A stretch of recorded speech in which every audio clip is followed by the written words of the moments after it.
Welcome to Talking Theatre, your look at what's going on in the Ottawa theatre scene. We've got a great guest right now, my good friend Shaun Toohey.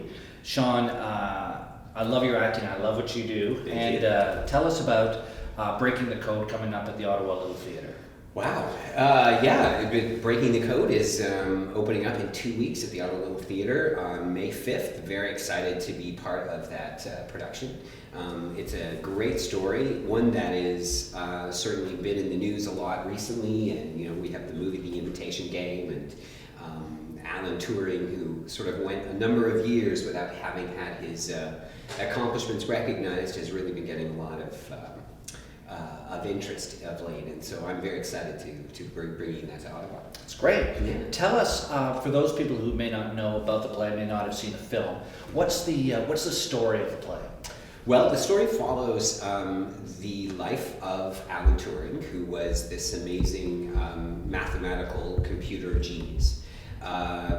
Those familiar with the movie, The Imitation Game, will be familiar with the basic outline of the story.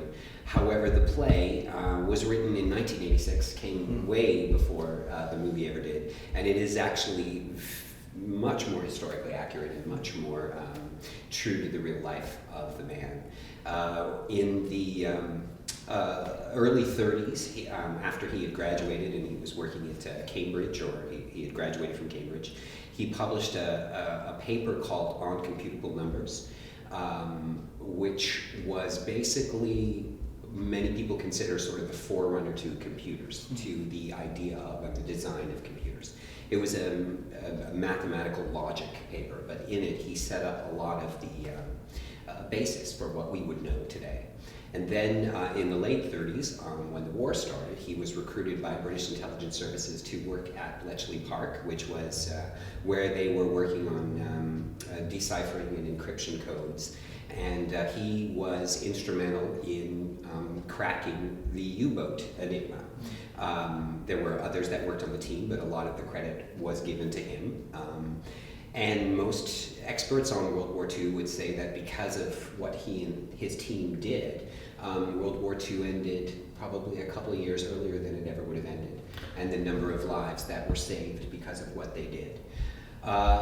Then after the war, he was given the OBE by the British government for his services, but because what he had done was so incredibly top secret, nobody knew, and they weren't allowed to talk about it.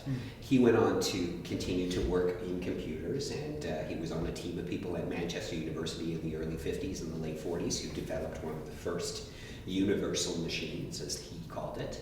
And then the other interesting fact about him is he was openly homosexual at a time in England where it was illegal to be so.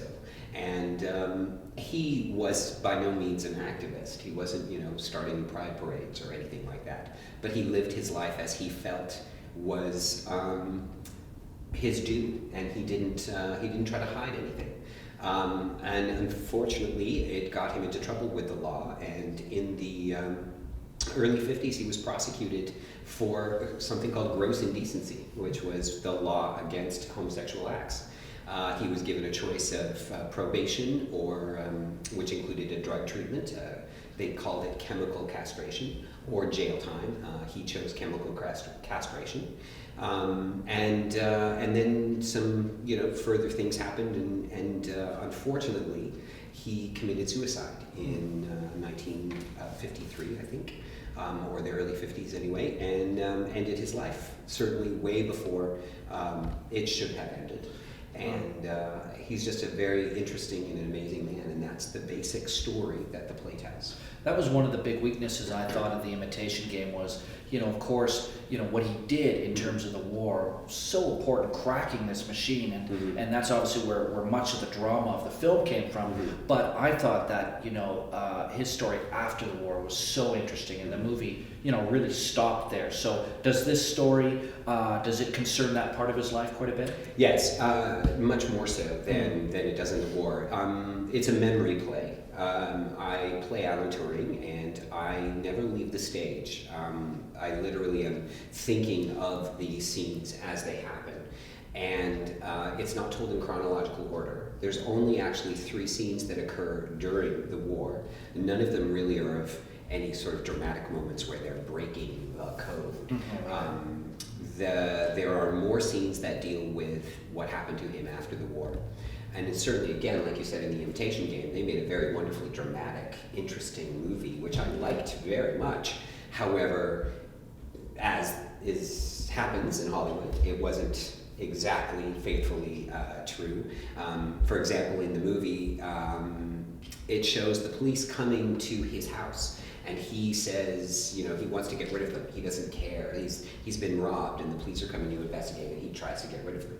Well, in point of fact, he was the one who went to the police. He was robbed, and he did go to the police.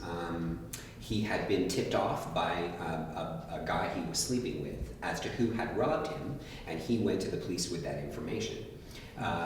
Because again, he just felt like it was nobody's business who he was sleeping with, and he didn't really think of it as a big deal. So that's a very big difference from the movie. So aside from the film, why do you think Ottawa audiences are really going to want to see this play? I think for a couple of reasons. I think one is connected to the film. I mean, it's going to be interesting for people to see the real story, which is what we are presenting. I think the story is just so much more honest in the play than it is in the movie. I think that the audiences are going to see a characterization of a man who was tortured, who was struggling, who had these great difficulties, but yet he managed to triumph in a way that really had an amazing effect on the world that we live in today, when we think of our smartphones and our computers and those kinds of things. And I think that story is just so human and so important, and I think that's what the audience is going to see.